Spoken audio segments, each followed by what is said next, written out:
2023 has been a year of enormous suffering, violence and climate chaos. Humanity is in pain. Our planet is in peril. 2023 is the hottest year on record. People are getting crushed by growing poverty and hunger. Wars are growing in number and ferocity, and trust is in short supply. But pointing fingers and pointing guns lead nowhere. Humanity is strongest when we stand together.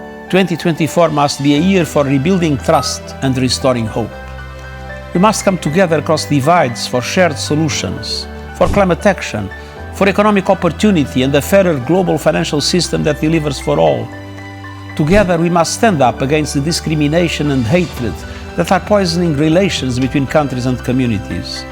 And we must make sure new technologies, such as artificial intelligence, are a force for good.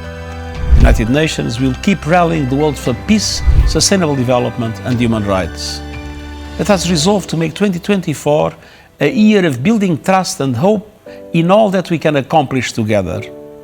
I wish you a happy and peaceful new year.